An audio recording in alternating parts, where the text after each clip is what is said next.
Hey everybody, before you continue watching the video, make sure you give the channel a like and subscribe. Go and follow us on Instagram.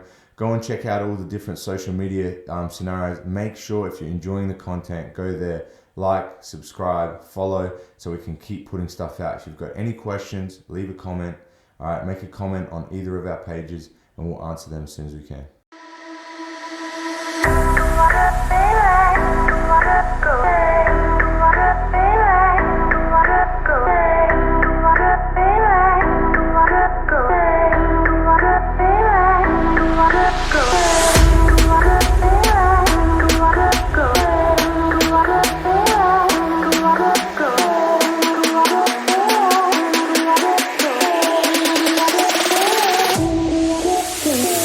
Jim, I have a question for you. Like, you started in an age, or you started training jiu-jitsu in an age that a lot of people, I remember back in the day, a lot of people used to go, oh, I'm not too sure if I can do martial arts because I'm 30, or I'm not too sure if I do 30 martial arts jiu-jitsu because I'm 35. So you started in an age where people would probably be, especially, this is changing right now, especially because, in my opinion, jiu-jitsu, you have no strikings, you know, so you can go for as long as you want. You can modify your training according to your age. But yeah, what is this like? So you started at a time that people at the time would not start in your age. I agree. I mean, I think I was one of the eldest, and I think I mentioned to you at some point, there was a guy who was training there mentioned to me that what the hell was I doing coming in at that age, training.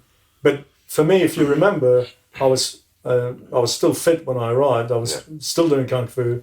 I also was doing personal training. You're still fit now. But the point, I mean, I never saw that as a limitation. Yeah. And I think I look at, but I did see it in people my age. And if you look at the previous generation as well, they were old at 30. I think there's a change now where people are embracing training in as part of their life. I mean, you look at how many gyms there are, 24 hours for training, forget about martial arts, there's tons. So you can actually, I was concerned though about one thing because I had injuries.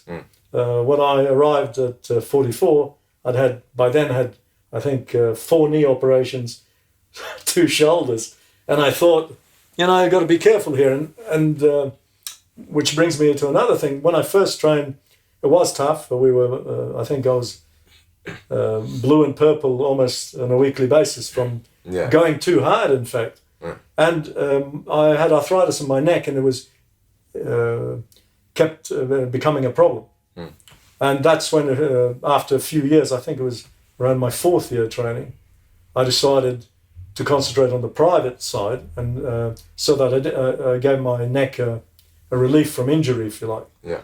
Because there was a point, I have to say, around 49, I was thinking, am I getting a bit too old? But really, it was because I wasn't allowing the injuries to heal, if you like.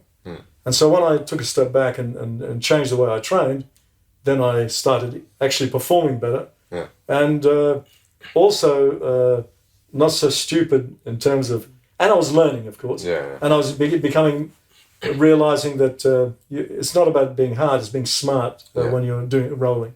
And I think that was the change. But I think anybody can do it. Particularly when you're older, it's far better than doing, let's say you're comparing it with Muay Thai karate where you're kicking and your knees are getting hammered and you're clashing, etc. You don't have these kind of injuries. Of course, if you go silly, you can hurt yourself. But I think you realize you can keep doing this. And, 16 years later, I'm actually, not only I feel fitter, but mentally more alert. And I feel I can go on another 20 years. Let's hope so. Thanks for watching the video, guys. Hope you enjoyed. If you did, make sure you give it a like, subscribe, and a follow. Check out all our different social media platforms. There's heaps of content coming out. There's different snippets and content on different platforms. So make sure you're on everything. And again, if it helped you out, recommend to somebody else, and hopefully it'll help them out too.